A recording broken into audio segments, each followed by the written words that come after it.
Hi, and welcome to our next installment of our scene-by-scene analysis of William Shakespeare's Romeo and Juliet. Today, in Act 1, Scene 3, we're going to meet one of the dirtiest old ladies in all of literature.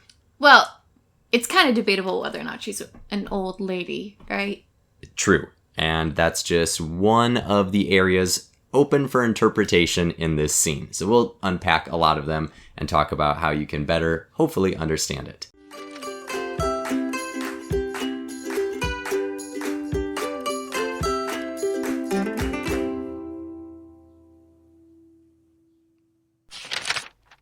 You want to start with a summary of the scene? Okay. Yes. I like to describe this scene as you have your typical Midwest mom who really wants to see her daughter dating, really married. You have your obedient, but woefully moody and sometimes giddy teenage girl. And naive. Naive. Definitely naive. And then you have a character that is like Fran the nanny, but ugly. Yes. So, you put all those characters into a scene, and if you remember from our last one, there's going to be a party tonight. Mm-hmm. And that is exactly what they're talking about. So you have Lady Capulet come in, and she's like, nurse, nurse, nurse, get me my daughter. Why she could not get her daughter herself, I do not know. You don't know. But here we are. The nurse screams for Juliet. We get Juliet coming in. There's a tornado of, nostalgia? We'll say, for Juliet's youth. Yes. I mean, very much so her youth, like she's in diapers. The nurse is called a nurse for a reason. That's what she did to Juliet. Mm-hmm. And of course she brings that up like any embarrassing nanny would. And then they get to talk about County Paris. And everyone can agree that he is beautiful. He is pretty. Nay, he's a flower. And they talk about how he should be admired, how he's a great prospect for Juliet, who is how old again? Not yet 14. Not yet 14. Well, I don't know about you, but I shouldn't say that. This is sarcasm. I truly love to talk to 8th grade girls about who they should marry, especially when they're much older. Again, that was sarcasm. Don't take that out of context. Anywho, the party's tonight, they're getting her all excited, and Juliet agrees, you know what? I will keep my options open because you say so, Mother. Mm-hmm. And it's a grand old time. We have Peter. Well, is it actually Peter this time, or is it the servant? Servant. It's the servant, often played by Peter, who comes in and says, hey, we need to get this party actually started, to Lady Capulet. And then the nurse makes a dirty joke, and the scene ends. Yeah. And that's pretty much the scene. It's not the longest scene, but we meet some new characters. Mm-hmm. And one of the new characters being Juliet. That's pretty true. important. She's been mentioned a lot in the play. That's true. But you probably noticed we haven't seen her on stage yet. And we get the nurse, who's a huge character. Wonderful role for anyone who ever gets to play the nurse. As is a lot of these characters, but the nurse in particular tends to steal many of the scenes that she is in. But especially the one she doesn't speak in. Yes, especially that one. But you don't necessarily pick up on that just reading it in a classroom all the time. So we're going to talk about some of the stuff that you may miss if you're just reading it on your own or in a classroom as opposed to rehearsing it for weeks on end. So let's talk about our 3 things. We always cover 3 things in a scene. Our favorite stuff, something that is a big challenge in understanding this scene, and then what you absolutely have to know before you can move on to the next scene in order to not get lost in the plot of the story. Do you want to go first with your favorite part of the scene? Yeah, sure. I personally really, really enjoy seeing the relationship between these 3 women, if you can call Juliet a woman, but we will for these purposes. Because, Lady Capulet is very much so the mother who perhaps is a little pushy, certainly more pushy than Lord Capulet about this issue, but they're giddy women talking about a guy that they think is very attractive and the possibility of that attractive guy ending up with one of them. It's a conversation that I think most people will be familiar with, either having experienced it or seeing it in TV, and it's fun to see that even the antiquated language of this play doesn't keep it from having characters that are so vibrant in their relationships. Yeah, absolutely. It is worth noting, though, that while we might be familiar with it, a bunch of women getting together to talk about something like on TV or in a movie, it's pretty rare for a Shakespeare play. Yes. Usually there's only one or two female roles, and if it's something like Julius Caesar, they're not on stage very often. So there's very, very few plays where a female character takes the lead in a scene, let alone multiple scenes. And in this play, Juliet is one of the biggest female roles in Shakespeare's canon, and the nurse and Lady Capulet have a lot to go with as well. So, it's pretty cool. Unique little scene there. My favorite thing from this scene is a description by Lady Capulet. And I'll give you the rough line numbers. It varies from edition to edition. But in mine, I really like, this is around line 80, when Lady Capulet is talking to Juliet about Paris and trying to figure out the best way to describe him. We know that Lady Capulet is not super comfortable. I don't know if anyone's comfortable in this scene except the nurse, but she makes everyone else uncomfortable. Lady Capulet at the beginning of the scene can't even decide whether or not to keep the nurse there to have this conversation. She opts to keep the nurse there. Because in many productions, the nurse knows Juliet better than Lady Capulet does. There's a line earlier on about Juliet's age, and one very possible reading of it is that the nurse knows how old Juliet is, but Lady Capulet does not. It's not the only way to interpret the scene, but it's one of them. So in this line here, you can see Lady Capulet kind of struggling for a way to describe Paris, perhaps because she doesn't really know him that well yet. Who knows? Another area for interpretation. But what she settles on is what's called a conceit. And a conceit is a really long, drawn-out metaphor between two things. In this instance, Paris and a book. And conceits weren't super... they weren't at this time thought of as very advanced or great in terms of poetry. Nowadays, we have a lot of poets like John Donne and Andrew Marvell who really mastered in them, and we respect them. But back then, that was not the case. So Shakespeare's using great poetry here, but he's kind of using it a little tongue-in-cheek. And as you read this monologue, I want you to see how many puns there are about books, because that's what conceits read to me as, is just a major pun fest. So I'll give you just a couple lines here. She says, "This night you shall behold him at our feast, read over the volume of young Paris's face, and find delight writ there with beauty's pen, examine every married lineament, and see how one another lends content, and what obscured in this fair volume lies. Find written in the margent," which is margin, "of his eyes this precious book of love. This unbound lover, to beautify him, only lacks a cover." And there's many, many more like that. There's a couple lines in here, in the play, in Shakespeare's works, that are conceits, and they're always just really fun, with pun after pun after pun. And then after all of these puns, after this huge drawn-out metaphor that's an entire monologue, she ends it with, So shall you share all that he doth possess, by having him making yourself no less." To which the nurse follows up with, "No less, nay bigger, women grow by men," which is what kind of joke? A dirty joke? That is, it's kind of a dirty joke, meaning that Juliet will be pregnant one day by Paris. So women grow bigger because they end up having babies. So the nurse listens to that whole thing and just follows with a one-liner in there, which is pretty funny. So we should talk a little bit about the nurse before we go. At the beginning, we mentioned that it's not quite clear how old she is. Mm-hmm. So I'd called her a dirty old woman. The dirty part is definitely not up for dispute. Yeah. But in terms of old, the textual evidence for that is she says that she's happy to see Juliet be married or potentially be married before she dies, which, lends to think she's toward the end of her life. And she also doesn't have a lot of teeth.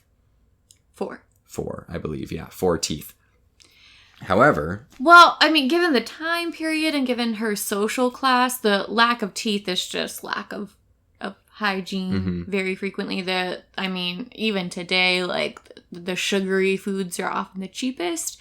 And she was able to nurse Juliet, so she probably wasn't that old when Juliet was born, but if we're talking percentage of years that she likely has left in her life, given her social class, given that time period and hygiene practices not being great, she probably had reason to be worried that she would not make it to Juliet's wedding day. Yeah, and that kind of, in many ways, you can talk about the whole play from that there is an element of expiration with it. Tomorrow is not promised. Yeah, the nurse's husband has died, and her child has also died, and the shroud of death hangs over the entire play just as much as the shroud of comedy does right now when you have characters like the nurse.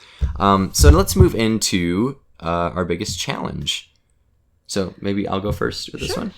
So for me, I just said the nurse's lines are the biggest challenge, especially the big monologue. A lot of this is because the language is tough, the references are a little obscure, and because she makes so many dirty jokes, textbooks tend to not explain them in all that much detail. We're not going to either because of reasons. But the jokes they're funny, but they're bawdy. And Shakespeare's audience would have picked up on them, and that was something Shakespeare and fellow writers at that time did all the time, as do writers today. So the jokes are dirty. They're not necessarily explained by the textbook. The teacher might not feel super inclined to explain them either for obvious reasons. So my recommendation is to find a good performance of the scene, because I think just reading it is tough. But if you can find an actress just who's really great at playing the nurse and having fun with those lines, even if you don't know what the lines mean, you'll get that they're jokes based on how she performs them. So if I find one, I'll put a link in the description for you to click on, and I'll timestamp it with that exact monologue. I think whenever you have a great nurse, you'll figure out what those lines mean, for better or worse. It's true. I think, personally, that the biggest challenge that you might have, or that many would have reading the scene, is just like the subtext in general, with Lady Capulet especially. So you see not even a stark difference, but it's a subtle difference from the way that we see Lord Capulet talking about the potential marriage between Paris and Juliet, which, if you recall, he was gently trying to turn his eyes elsewhere. Whereas Lady Capulet, in that monologue that you just went over, was essentially saying, look at him, see if you like him. But no, look again, and look again, examine again, and then marry him, right? Basically all but telling her, like, you need to do this. This is good for you. Think of, not only is he an amazing man, but by being connected to him, you too will be amazing. You too will have people looking at you, which for someone who would be a middle schooler in today's time, to be loved, revered, admired, to be respected, especially as a young girl, to have people respect you, is something that would be very, very important. But if you lose so much in the comedy, you lose that very important subtext. Yeah, absolutely. Just thinking about that, the conceit about the book is such a weird description. I find books beautiful because I really like reading books, but I would never describe you as a book to try and compliment your appearance. It's a very odd description. And books were valuable back then. Of course, they're valuable today, but back then they were quite expensive. And I can see where it's going, but when you talked about, like, look again, a book is something where the true value of it, you can't grasp unless you spend many hours with it, usually. So yeah, it's almost like you need to spend the amount of time it would take to read a book with Paris until you've learned or realized that this is the right move. Yeah. For you. Absolutely. So we'll move into our final section here, which is what you absolutely have to take from this scene before you move forward. So for me, I said that you should understand in this trifecta of relationships here with the three women that Juliet is close with her nurse and close with her mom, but for very different reasons.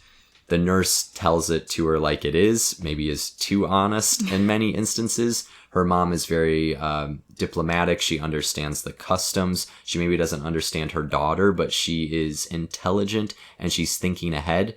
very different characters with different things to offer for Juliet, but they are giving her the same advice. The nurse is happy that Juliet might be married soon, and Lady Capulet makes it very clear that she thinks her daughter needs to marry Paris, or at least strongly consider it at the upcoming party.